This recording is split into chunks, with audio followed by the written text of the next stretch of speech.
Halo guys, welcome back to our YouTube channel. Makasih ya sebelumnya buat kalian yang udah dukung Azari Channel dengan cara klik video ini.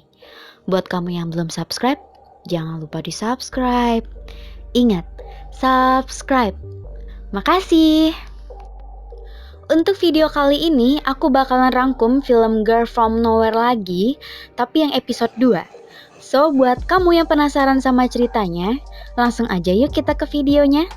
Sekut! Oh iya guys, buat kalian yang belum nonton episode 1-nya, kalian boleh skip dulu video ini karena gue udah rangkum episode 1 di video sebelumnya. Silahkan klik huruf I di sudut kanan atas, lalu kalian akan pergi ke episode 1. Nanti setelah selesai nonton episode 1, kalian boleh balik lagi ke episode ini, supaya kalian gak bingung nih sama alur cerita filmnya. Oke, di scene awal kita diperlihatkan seseorang yang lagi dikuburin gitu guys. Nah iya, siapa nih kira-kira orang yang lagi dikuburin? Kalian bakal dapetin jawabannya setelah kalian nonton video ini. Ya hampir sama dengan episode-episode sebelumnya, lagi-lagi si Nano menjadi murid baru nih di sekolahnya.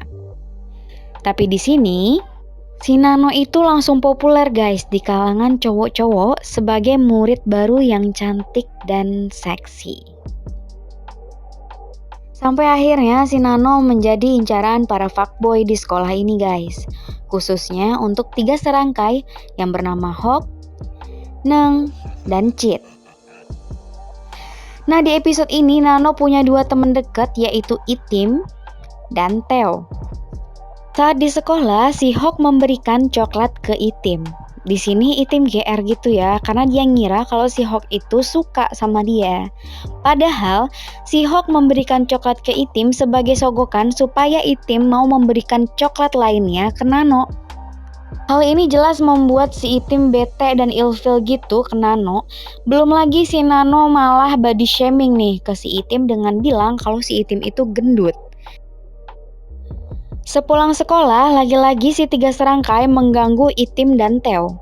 Mereka menawarkan tiket konser grup Jepang, tapi sebagai gantinya mereka harus membantu si 3 serangkai ini agar bisa membuat si Nano mabuk dan bisa memperkosa si Nano. Tentunya si Itim dan Theo menolaknya karena mereka nggak mau nih barter si Nano dengan tiket konser. Tapi sebenarnya dari sini kita bisa lihat kalau sebenarnya itu si Itim tuh udah benci dan gedek gitu ke Nano. Sampai dia itu gosipin Nano gitu di grup hatersnya si Nano.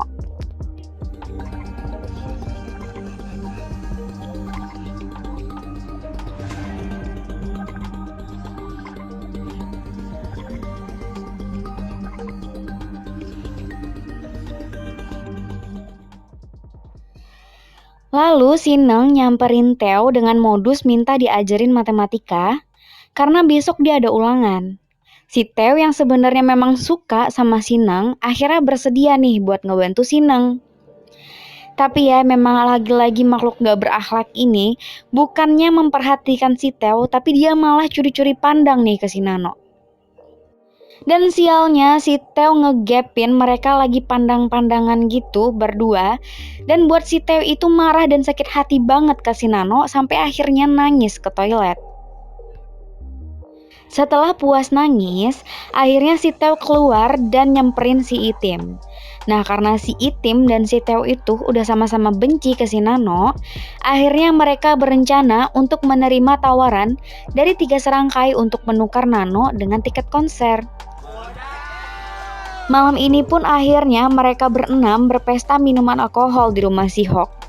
Mereka selalu cekokin Nano gitu buat minum, tapi sialnya si Nano ini gak juga teler guys.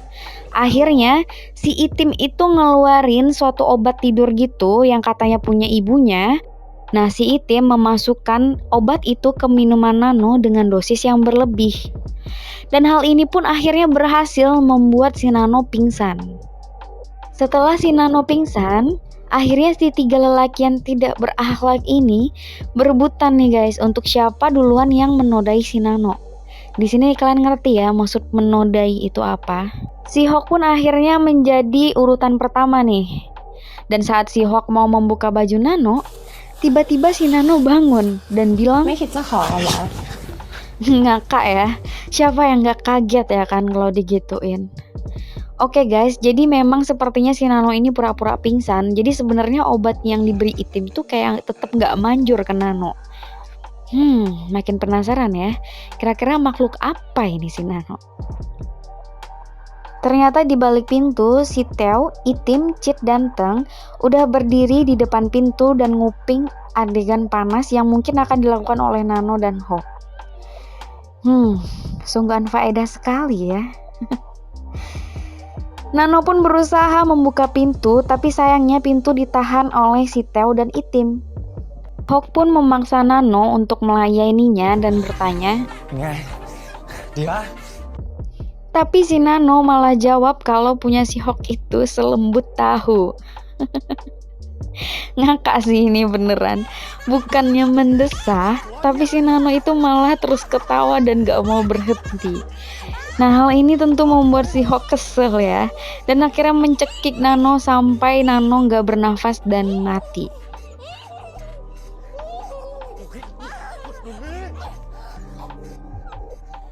Melihat si Nano mati, mereka semua panik, dan akhirnya si Itim mengusulkan untuk mengubur Nano agar kelakuan bejat mereka itu gak kecium nih sama polisi.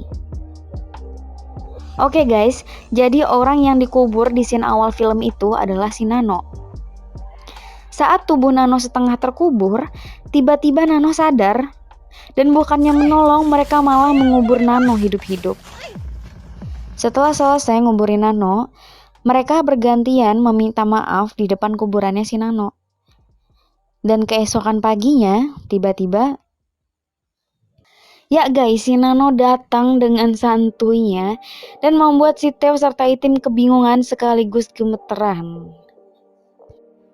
Mereka bingung, yang mereka lihat ini tuh siapa? Apakah hantu Nano atau kembaran Nano?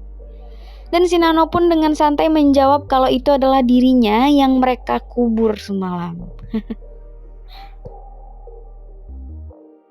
Mereka berlima akhirnya berkumpul lagi di rumah si Hok untuk mendiskusikan siapa gadis yang mirip Nano dan harus mereka apakan gitu.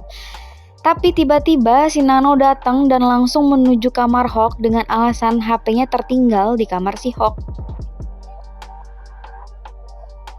Nano pun tiduran di kasur Hok dan memutar rekaman video kejadian semalam, serta mengancam akan menyebarkan video itu.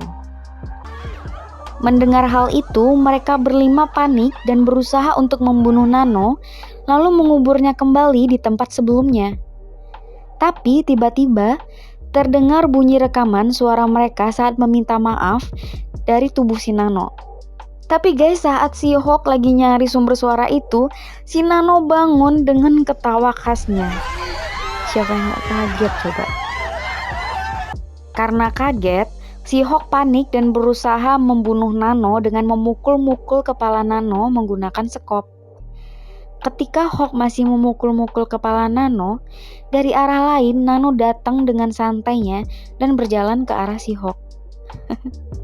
Hal ini membuat mereka lagi-lagi kaget untuk kesekian kalinya. Lalu mereka bersama-sama menghajar Nano dengan harapan si Nano ini bisa mati saat itu juga. Bukannya mati, si Nano lagi-lagi datang dari arah yang berbeda dan kembali menyapa mereka berlima. Akhirnya mereka ketakutan dan segera kabur ke arah mobil.